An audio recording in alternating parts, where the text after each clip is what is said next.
that we did a couple of weeks ago. Maybe not even a couple of weeks ago. Was it just last week? Yes, it sure was, because we looked at rhetoric in Exodus, and you may even see a little echo of Exodus here today. Maybe. We'll see. Okay. But our directions here are the same as they have been. You create 2 annotations in the passage to help you fill out each of the boxes. Again, because I think rhetoric is a little difficult, I have already filled out 2 of each of these boxes for you. But what we're looking for is a little bit different this time. So up top, you have this article from the New York Times. It is called "Let Our People Go," and it is about prisoners in the time of COVID-19. There have been lots of movements across the country trying to say that prisoners should be released from jails, because clearly it's a lot harder to social distance in prison. A lot of people are very unhealthy. They're at a great deal of risk of exposure and death from COVID-19, way more at risk than they would be if they were released and allowed to go home. So this has become a big national debate, and this author is arguing that people should be allowed to go home. You have actually seen Michelle Alexander before in this class. If you remember when we watched that documentary 13th, Michelle Alexander was one of the women who was arguing against prisons there. So that should tell you a little bit about her. Okay, so you will read through the article, and once you are done, we have our rhetorical analysis sheet. So last time I explained to you that, or I gave you what the goal of the passage was. In Exodus, I gave you that the goal was to convince people of God's power, right?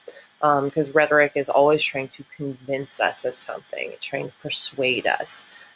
So this time I'm going to let you answer those questions. First, what is Michelle Alexander's goal? So what's her goal in writing this article for the New York Times? And then also, there's a letter inside of this article. It's all of this text in here that is italicized. The second question is, what is the anonymous letter writer's goal? So there are 2 people who have 2 different goals, and they wind up intersecting in interesting ways in this passage. So you want to answer both of those for me.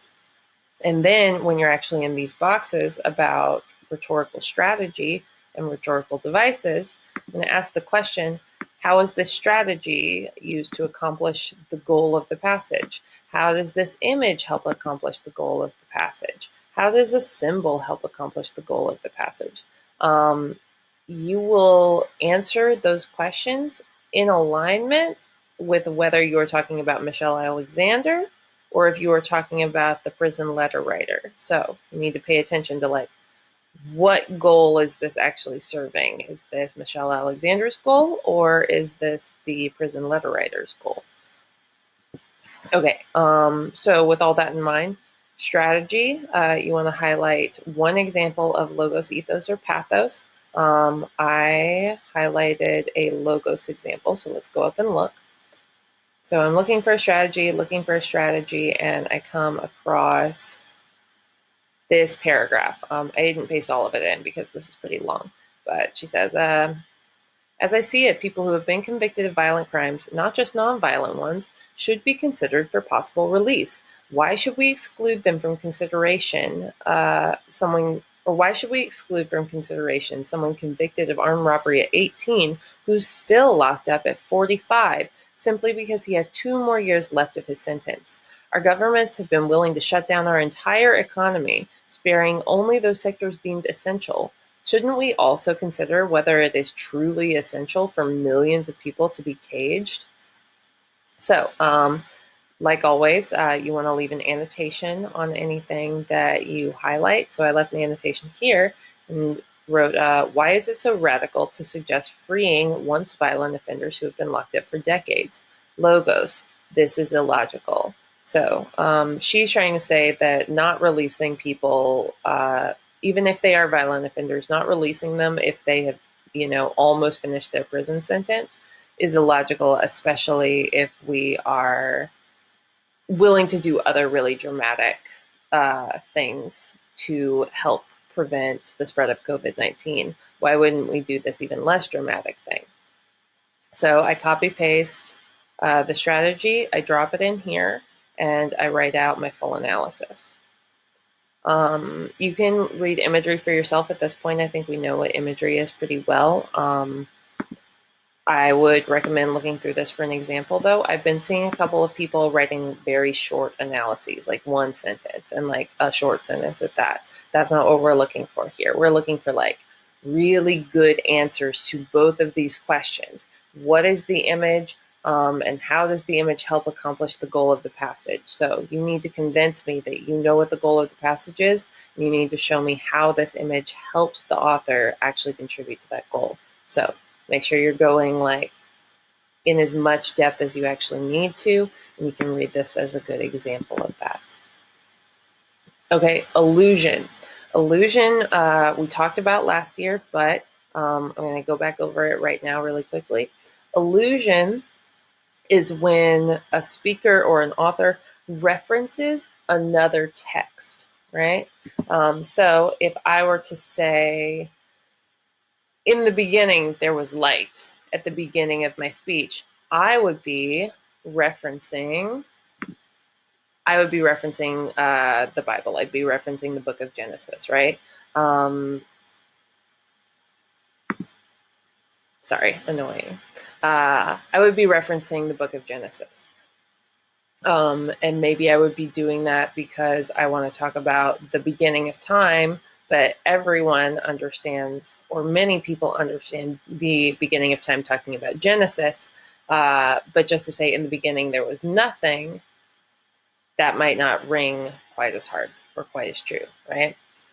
So there, I have an example of one illusion right here. At some point, an author talks about Martin Luther King's letter from a Birmingham jail. So that is a reference inside of this text to an outside text or an outside source. So that is an illusion. Now, and then I say the illusion is to letter from a Birmingham jail. And then the question here is, how does the illusion contribute to the author's overall goal? My analysis there is that the illusion helps the author of the letter achieve his goal. Blah, blah, blah. I don't want to give you that right now. He makes reference to a famous letter in which Dr. King points out a dangerous kind of person, the person who claims to believe in equality but actually does not see people as equal. So part of the reason that he is making this illusion is because it helps him prove his ultimate point in his letter. And you will see what his point in that letter is shortly. So in order to answer all of these questions, you need to know what the goals of the passages are, right? So you need to have already answered these questions. I kind of give you a little bit of a spoiler down here in illusions. So if you want to make it easier on yourself, I already kind of gave it away what the goal of at least the smaller letter is. Okay, then symbolism. Symbolism, hopefully we also remember from last year, a symbol is like a physical kind of object or thing or person that comes to represent a much bigger idea, right? So the physical symbol of the heart represents the whole big concept of love. And I thought that there was this character in in the letter called the nurse, and Michelle Alexander takes that character and makes her into a symbol for anyone who thinks that they're a good person but actually believes in inequality and doesn't actually see people as equal because of like racist tendencies. Yeah, if any of this is confusing, please, please, please feel free to email me. But hopefully, you know strategy by this point. You know logos, ethos, pathos. You know imagery. Illusion is just a reference to an outside text. The title of this article is a big, big, big, big illusion. So is the last line. They're all the same illusion. If you don't recognize it, I would maybe Google it for a little while. It relates to what we did last week with the book of Exodus. Try to do some research and figure out what exactly that illusion is about. Let our people go. You can do it. And then symbolism, hopefully you recognize symbolism. So find an example of a symbol that is used in this article, tell me what the symbol is, and then give me an analysis of how that symbol helps contribute to the goal of the passage. All right, best of luck. I hope that you enjoy this article. I think it's really moving and really morally profound.